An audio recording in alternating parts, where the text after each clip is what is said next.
Welcome friends. Myself Rahul Thakkar from LJ Institutes of Engineering and Technology. In the current video lecture series, we are studying the subject of Physics Group 1. Till now in this chapter of lasers, we have learned about the properties and principle.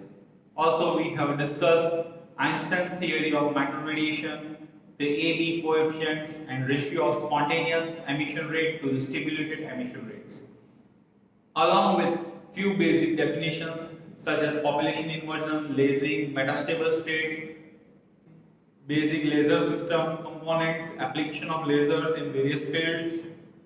Now, in the current video, we are covering the topics such as ruby lasers and HENE lasers, helium neon lasers. The ruby lasers are solid state lasers, whereas HENE lasers are gas lasers, because helium and neon they both are obtained in a gaseous form. Okay.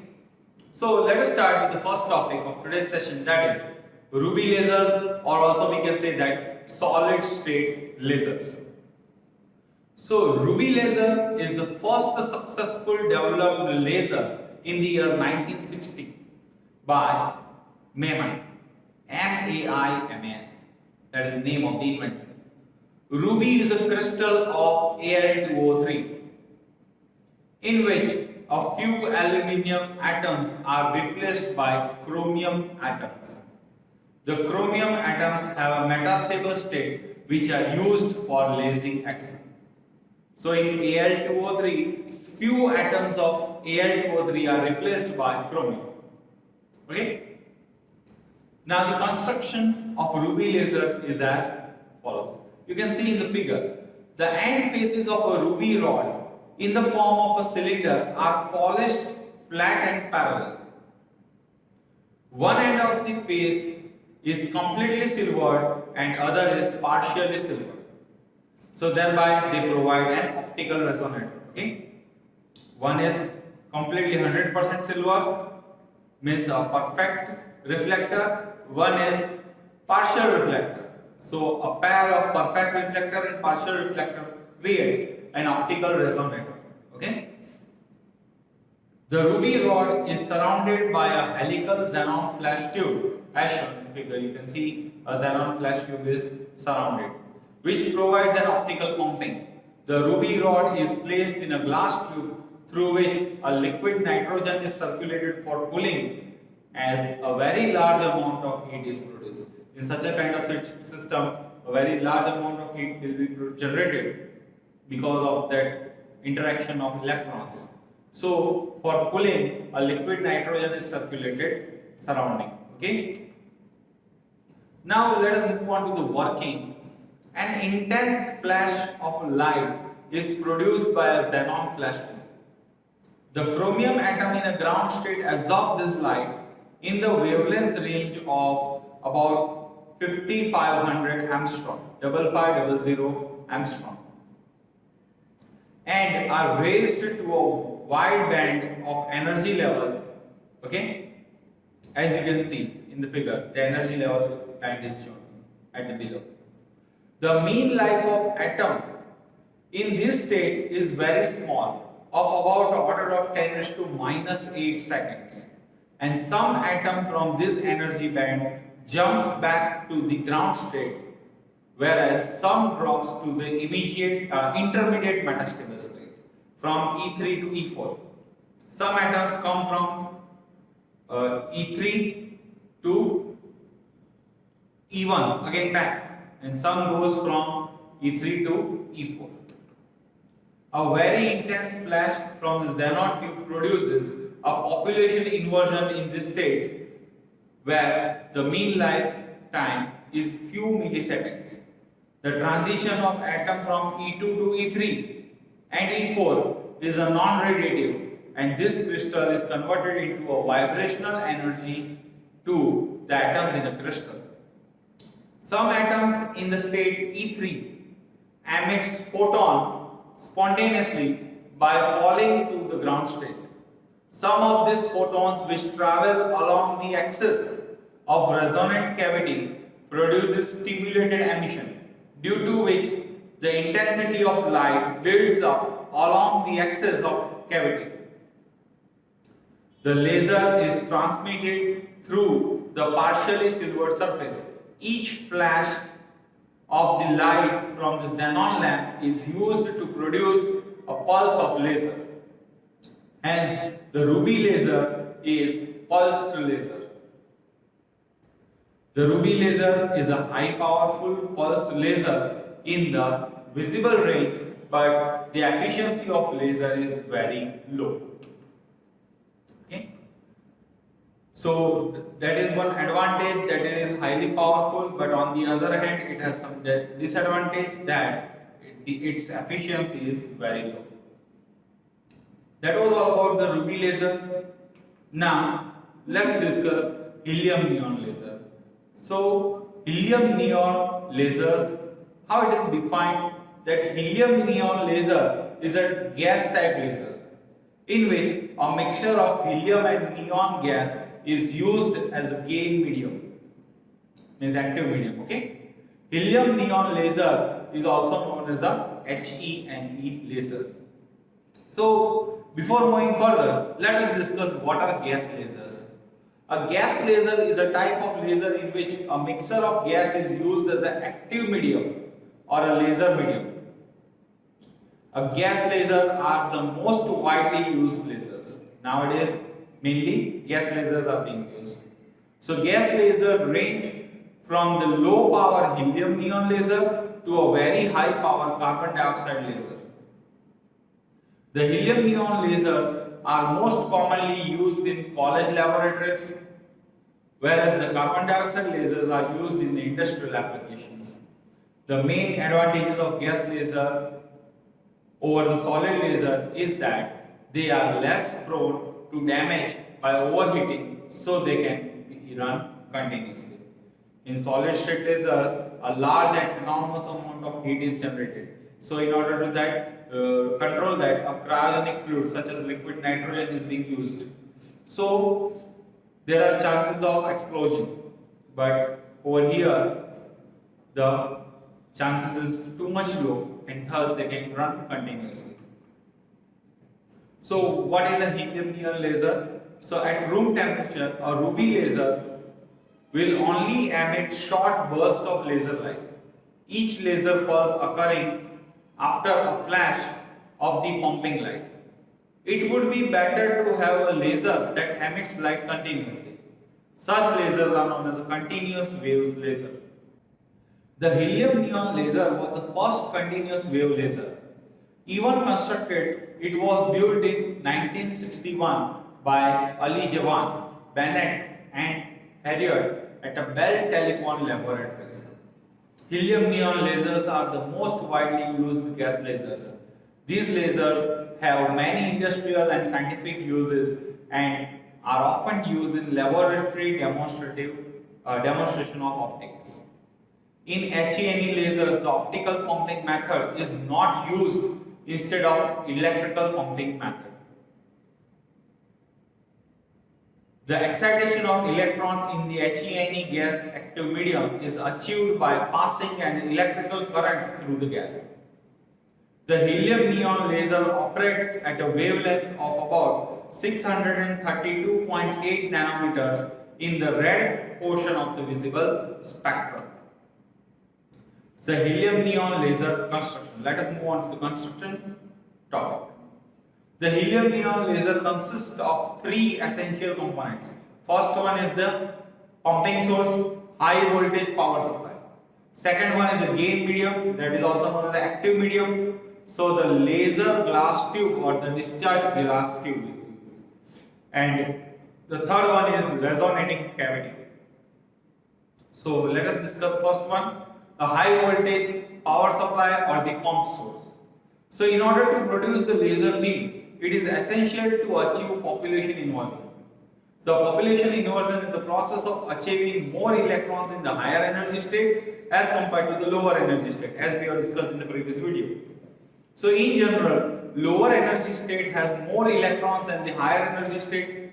However, after achieving population inversion, more electrons will remain in a higher energy state than the lower energy state.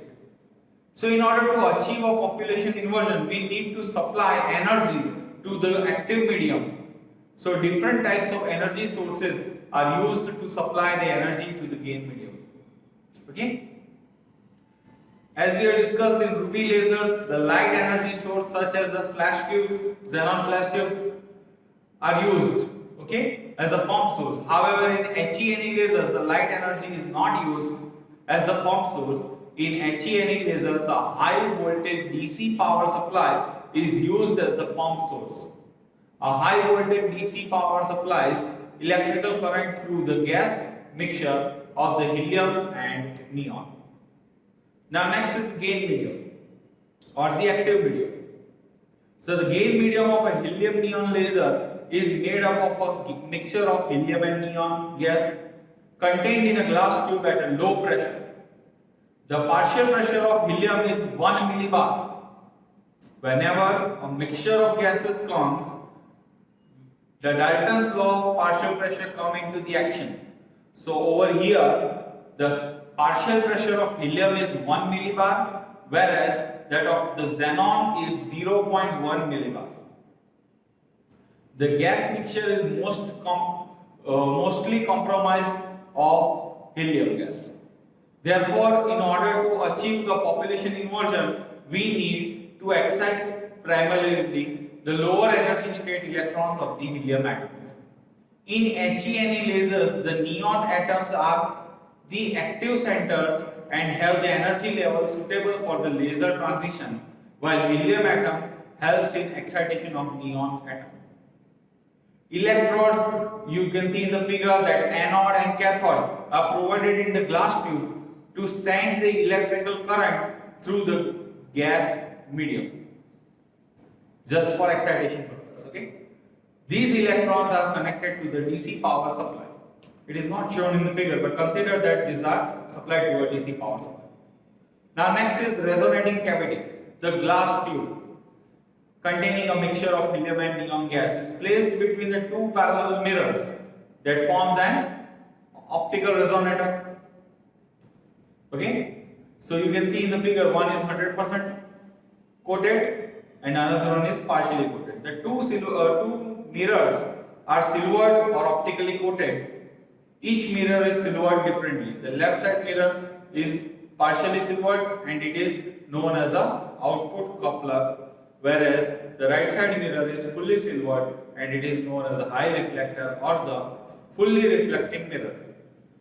The fully reflecting silver mirror will completely reflect the light, whereas the partially silvered mirror will reflect most part of the light but allows some part of the light to produce a laser beam. Now, this was all about the construction. Now, let us move on to the working of helium neon laser. So, in order to achieve a population inversion, we need a DC supply energy to gain medium.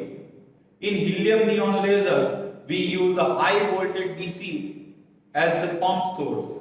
A high voltage DC produces electrogenic electrons. A high voltage DC produces energetic electrons that travel through the gas mixture. The gas mixture in the helium neon laser is mostly compressed of helium atoms. Therefore, helium atoms absorb most of the energy supplied to the high voltage DC. When the power is switched on, a high voltage of about 10 kilovolt is applied across the gas mixture. This power is enough to excite the electron in the gas mixture. These electrons produced in the process of discharging and accelerated between the electrodes, that is cathode and anode, through the gas mixture. In this process of flowing through the gases, the energetic electron transfer some of their energy to the helium atom in the gas. As a result, the low energy state electron of the helium atom gain enough energy and jumps to the excited state or the metastable state. Let us assume that these metastable states are F3 and F5. The metastable states electrons of the helium atom cannot return to the ground state by the spontaneous emission. However, they can return to the ground state by transferring their energy to the lower energy state electron of the neon atom. The energy level of some of the excited states of the neon atom are identical to the energy level of metastable states of helium atom. Let us assume that these identical states are F3 equals to E3 and F5 equals to E5, and E5 are the excited states of the metastable states of the neon atom. Unlike solid lasers, a gas can move or flow between the electrodes. Hence, when the excited electron of the helium atom collide with the lower energy state electron of a neon atom, they transfer their energy to the neon atom. As a result, the low energy state of electron of a neon atom gains enough energy from the helium atom and jumps to the higher energy state or the metastable states E3 and E5, whereas the excited electrons of the helium atom will fall into the ground state. Thus, the helium atom helps neon atoms in achieving a population inversion. Likewise, millions of ground state electrons of the neon atom are excited into the metastable. These metastable states have the long life.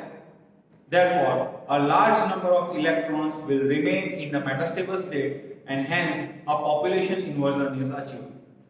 After some period, the metastable state electrons E3 and E5 of the neon atom will spontaneously fall into the next lower energy level E2 and E4 by releasing photon of a red light. This is called as a spontaneous emission. Neon excited electrons continue onto the ground state through radiative and non-radiative transitions. It is most important for the continuous wave operation. The light or the photon emitted from the neon atom will move back and forth between the two mirrors until it is stimulated over other excited electrons of the neon atom and cause them to emit the light. Thus, the optical gain is achieved. The process of photon emission is called as the stimulated emission of radiation. The light or the photon emitted due to the stimulated emission will escape through a partially reflecting mirror or the output coupler to produce the laser light. Okay, so that was all about the working. Now let us move on to the advantages and disadvantages. So, what are the advantages obtained in HENE laser?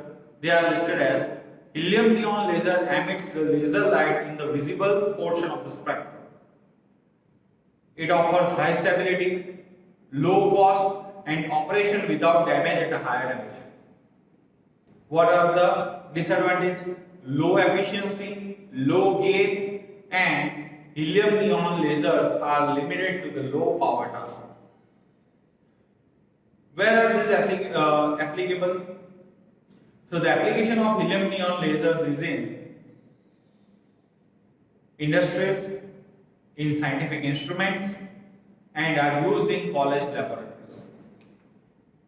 So that was all about the HENE lasers and the Ruby lasers. Now in the next video we will learn about the few applications of lasers in mechanical engineering, that are material processing, cutting and welding. Okay, so that's it for today guys. Thanks for watching.